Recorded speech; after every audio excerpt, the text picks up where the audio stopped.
Godzilla. From now on, there's no more Mr. Nice Spice. Spice World. Trust me, don't cast this part until you see My Giant. My Giant. What do these three films have in common? Well, they're bad.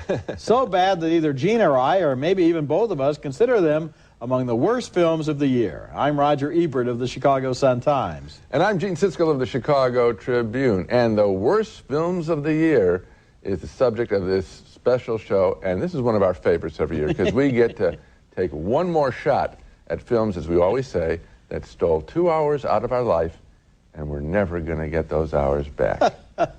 Our first category is called special effects that weren't that special.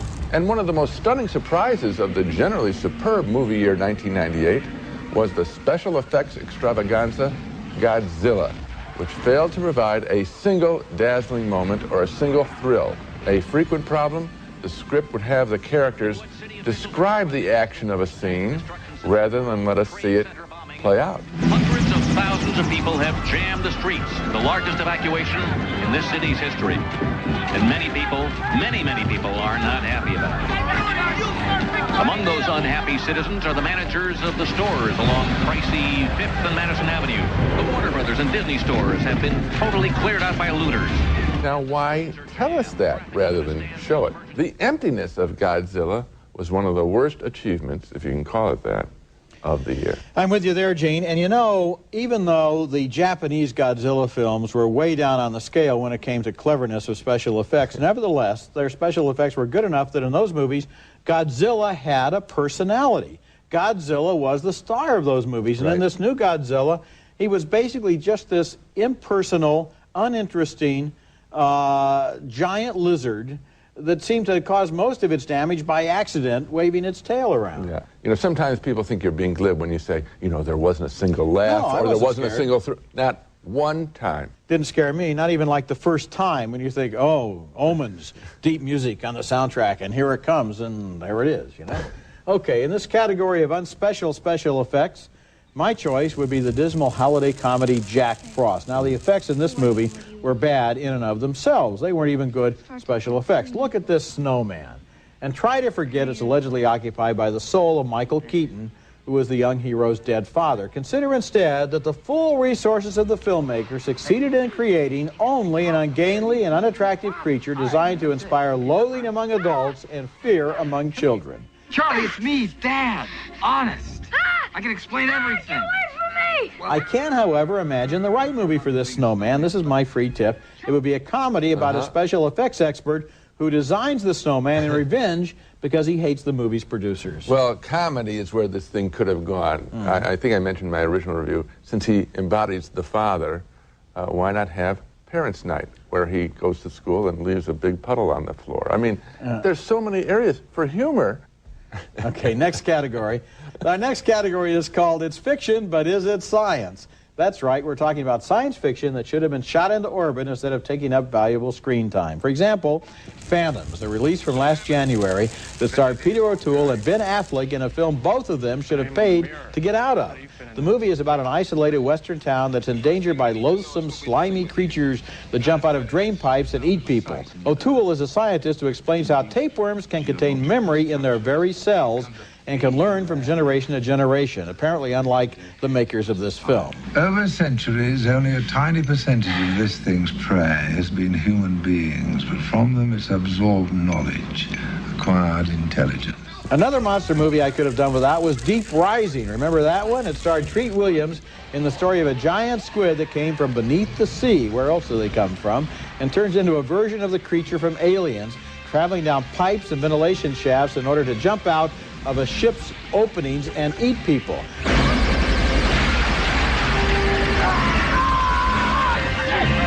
know, there's really only one reason to see movies like Phantom and Deep Rising, and that's to enjoy the sight of professional actors trying to keep straight faces while explaining the scientific mumbo-jumbo about the creatures. Now, I always knew that Peter O'Toole was a fine actor, but after seeing him remain serious while intoning the words, "It comes from the deep and secret realms of our earth," well, I have a whole new respect for him now. Well, my wife has a great line about a reason to see pictures like this and a reason to go to the movies, to eat candy in the dark. But there's this whole genre of, I call them the tube or the worm films. Yeah. And they're basically all the same. They just, you know, slither around, wrap themselves around. They sneak around and they jump out at you. And they slither off. Yeah. Big deal. Okay, my candidate for silly sci-fi is the big screen adaptation of the 60s TV show Lost in Space, about an average family of the future, the Robinsons. The scientists' parents are played by William Hurt and Mimi Rogers, and they shepherd, with the help of a computer on board their spaceship, their little boy Will. I'm detecting motion. Behind you. After it. Move! Will, bring Smith. And the bad guy there is played by Gary Oldman, a wonderful actor, but in this movie, he's on a mission to nowhere. And again, as with the Godzilla, I got the feeling that the actors were simply satisfied with staying out of the way of the runaway gizmos. And this may be significant, Roger, and I'm serious.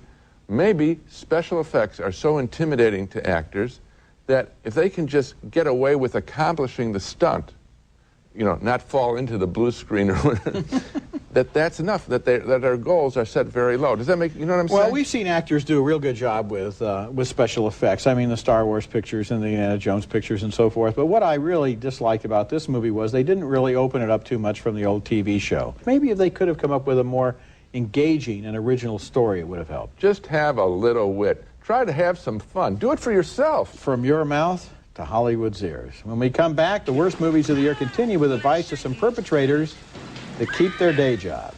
On the worst movies of 1998, where we get to give these turkeys one more shot, our next category is called Keep Your Day Job, in which celebrities from another field try to make it on the big screen. And my candidate is the irrepressible Jerry Springer, who was the focus of a movie called Ringmaster, a curious, mostly repulsive recreation of the behind-the-scenes shenanigans of the Jerry Springer TV show. Did you see the two of them having sex? No, wait, hey. Springer indulges himself by justifying his show as a rare vehicle that allows poor people to vent their rage. And I think that's a phony premise. Ringmaster thus reveals the cynicism of the entire Jerry Springer enterprise, better than I'm sure he intended.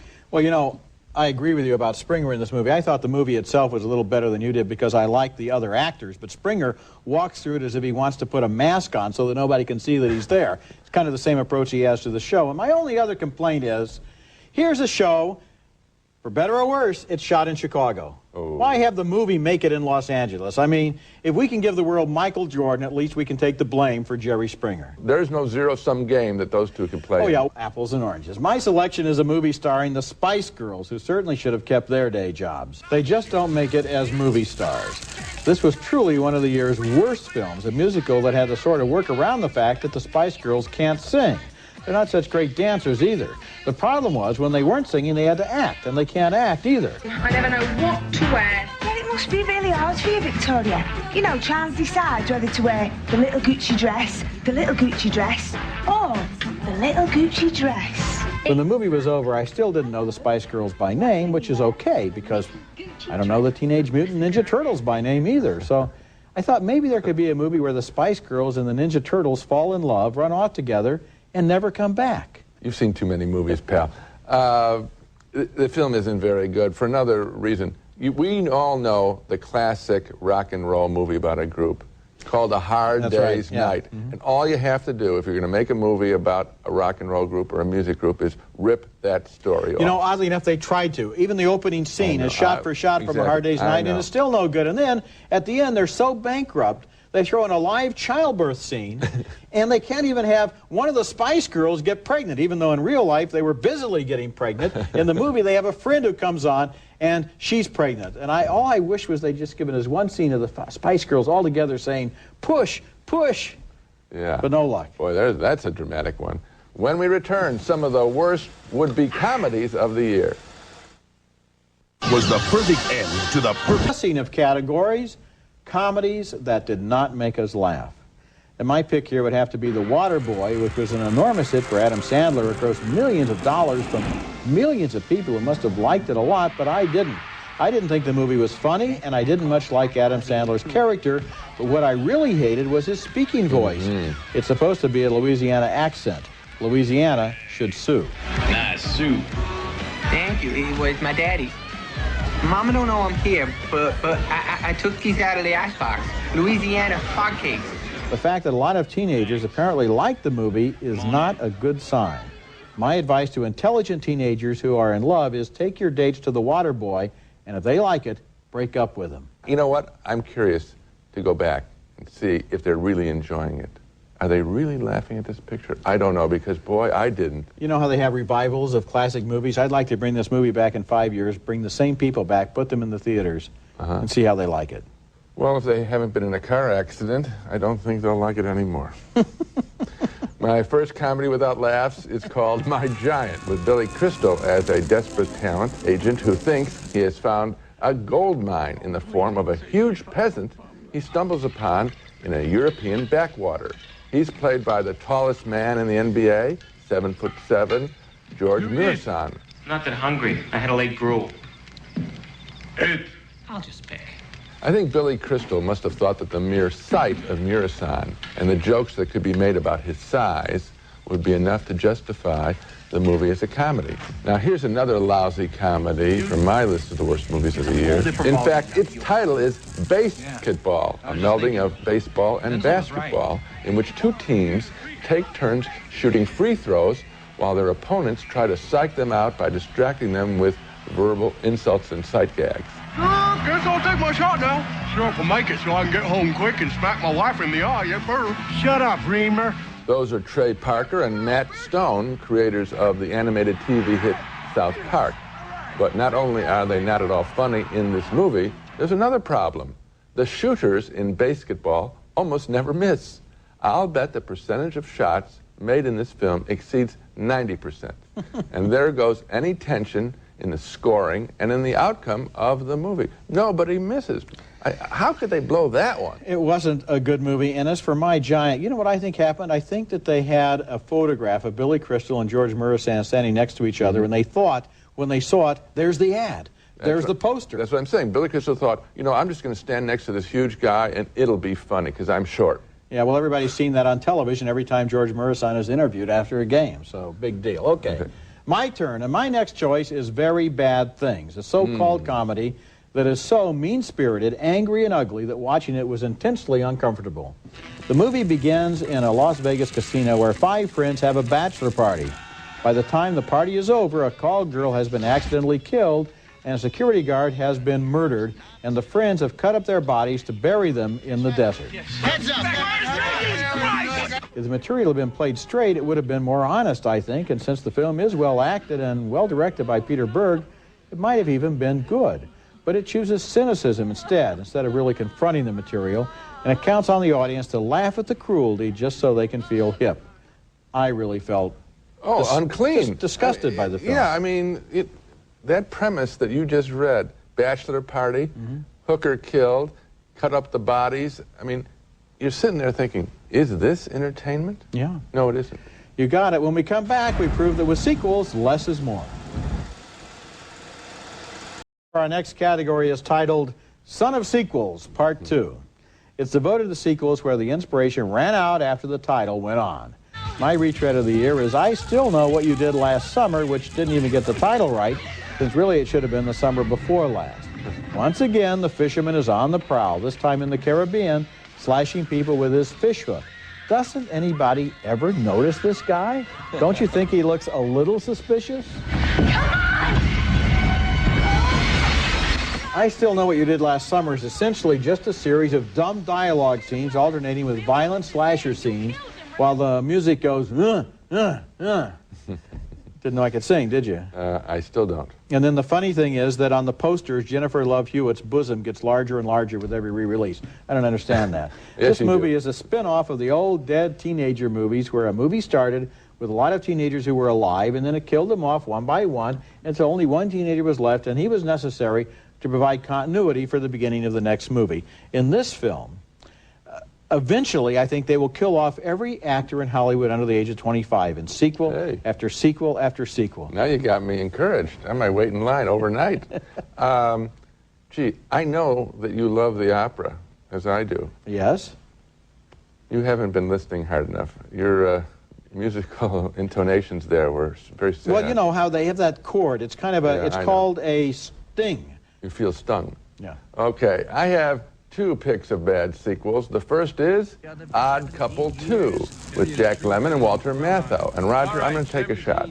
I can't name one original thing about the story of Odd Couple 2. Yes, to me, this is just one of these films that immediately vaporizes upon illumination on the screen as Felix and Oscar go through their familiar bickering. When I saw you at the airport, I thought you died, and your mother came to tell me. I heard that line on the Jerry Seinfeld show. So what? It's how fast I thought of it that counts. Which brings us to my next needless sequel, Lethal Weapon 4, with, of course, Danny Glover and Mel Gibson as the wisecracking cops. I want to have a chat with them. How are you going to do that? You don't have any guns. Yeah, well, get me right up behind this trailer, all right? But you're driving. No, you're driving. All right, we should have some good news on this show, and I've got it. This past September, while Danny Glover was in Chicago promoting the release of Oprah Winfrey's Beloved, in which he co-stars, I begged him to tell me the series was over. And bless his heart, he said, no, that's it. Which means there will not be a Lethal Weapon 5, to which I say, yippee. Would that were also true of the Odd Couple series. Yeah, and you know, you have to remember back to the better days because the first three Lethal Weapon movies were a lot better, and the first one was good. Yeah. Really good. And Matthau and Lemmon were very funny and out to sea. That's because Gloria DeHaven was in there, and she had a real relationship with them, and that triangulation provided some difference. So that it was about something. You got it. When we come back, we both reveal our personal choices for the worst movies of the year. And now for our choices of the single worst movie we each saw in 1998. And my selection from about 300 films is Patch Adams, starring Robin Williams as an unctuous medical student who truly believes that laughter is the best medicine. And that means that every doctor, not just surgeons, should be a bit of a cut-up. Hey, let's get ready to party! Now that this film was a big hit means nothing to me. I couldn't stand this character. If he ever tried to get near me, I'd switch HMOs in an instant. It's the patronizing arrogance of the character that I find so offensive, and Robin Williams has done it more than once in a film, playing men who supposedly know the truth and are prepared to parcel it out to the average man, homily after grating homily. Oh, I agree with you, Gene. You know, this movie really is a recycling of the underlying structure of the Dead Poets Society, even with the students at the end supporting him, just like the chemotherapy kids at the end come in and support him. And I'm surprised people fell for this movie, because I've gotten letters saying, well, how can you be so cruel to this wonderful film? This film is cynical and manipulative. Explain it because you're right. Yeah. He's pretending to be a holy man. He isn't. There you've got it. Okay, much as I dislike the cynicism and manipulation in Patch Adams, there was a big movie that I hated even more. Wow. In fact, it was the top-grossing film released in 1998, Armageddon. Independence, try to maintain your present heading. You've got a target, LZ. There's too much debris. We gotta peel off. Negative. Armageddon wasn't really a traditional movie at all. It was more like the world's most expensive video game for people too lazy to even use a mouse or a joystick. Just sort of sat there and allowed the special effects to assault your brain. The camera never stopped moving. The individual shots were so short and so quickly cut together you felt like you were looking at a trailer for this film. Exactly. And in a way you were, because any 4 minutes of this movie contained the whole thing in miniature. Yeah, that was my reaction. It was a 30-second TV ad that was, you know, nearly 2 hours long. Over 2 hours long. Yeah, it's highlights. That's what it is. It's just pure sensation. I ended up sort of laughing at the picture and almost enjoying the audacity of someone making that noisy of a film. Noisy in all different ways. Visually noisy, and of course, orally. You got it. So much for the worst movies of the year. But I'll tell you this, I'd rather watch a half an hour of Armageddon than a half an hour of Patch Adams. How about you? I hope to be able to live the rest of my life without ever having to make that choice. Okay, remember you can hear our reviews on the web at Siskel-Ebert.com. Next week we'll be back with a look at the newest movies of 1999. Until then, the balcony is closed.